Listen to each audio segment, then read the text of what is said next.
Hi, I'm Randall Barney. We're here at the NAB show speaking with teleport, satellite, and technology providers about their customer solutions, and here's what they had to say.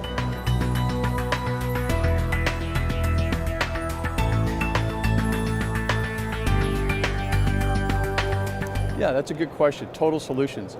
I think when we look at total solutions, it's really a combination of technology, new business models, and a breadth of services. So for Intelsat, that kind of hits us at two levels. At a macro level, it's combining the right type of satellite solutions. So whether it's a global C-band solution all the way down to our new Epic payload with Spot KU and Spot C-band for higher throughput with our terrestrial network. So it's a hybrid solution that offers a total global solution. Within certain service sectors, like let's say mobility, it's really having a breadth of services so that when we work with service providers, WTA members, they can come in and they can lease megahertz, we can help them provision some places where they might need megabits or do a full managed solution for them so they can go out and leverage their capabilities with their end users. So it sort of depends on what level, but we view this as macro and sector.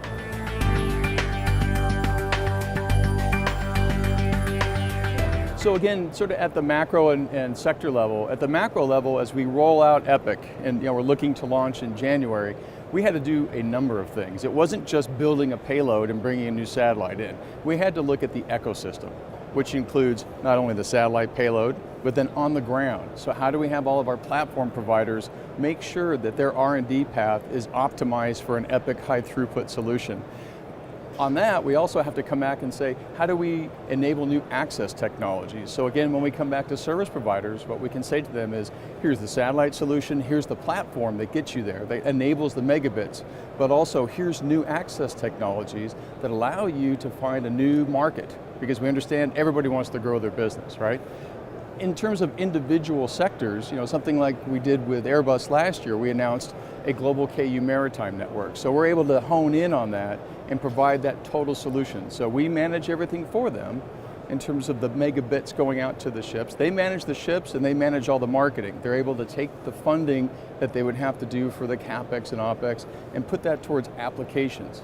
The applications are what really help to grow their business and have more enterprise value for them than running the teleports and some of the things we're doing behind the scenes. So we free them up, we free up their time, we free up their money and their CapEx, and we free up their labor to focus on the things that grow their business the most, and together we win.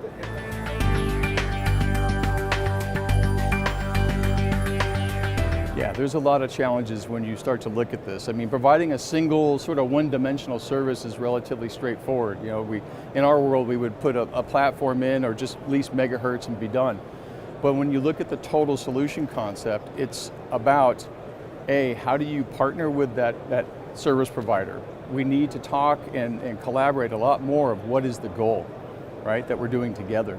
The second part then is how do you bring the right technologies together? And like we talked about, it's not just, hey, here's what's existing today. How do we work together to develop something better for the marketplace and bring that? So it's the platform development, it's the access technology development.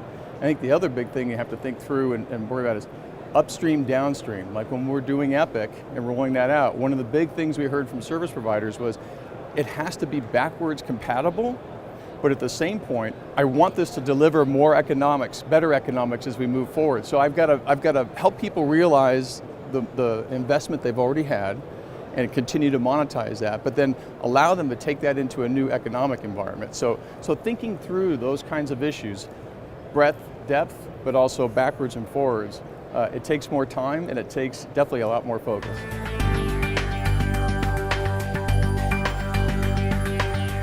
Yeah, I think as we look at service providers around the world, don't lead with the technology is one of the big things I'd say. We've got to help identify where demand really exists and then start to understand how do I address that demand in the most efficient and forward-proof, future-proofed manner. That's the big discussion we're having with a lot of our service providers is don't jump in on what you just think is easy and convenient. And then once you understand where that demand is, what is the role for each of us? And how do we best leverage each other's strengths to get to the marketplace and serve the end users? I don't want to go and serve all the end users. I want service providers to work with me to do that, but how do we each leverage our strength to get there? So you really got to define that. And then I'd say the last thing is making sure that the business models are flexible so we can all adjust to a changing world, right? So when you think about, are people's data requirements going to grow or change or shift geographically? The answer is yes to all of that. So how do we put together a solution that allows everything to work through those different types of scenarios?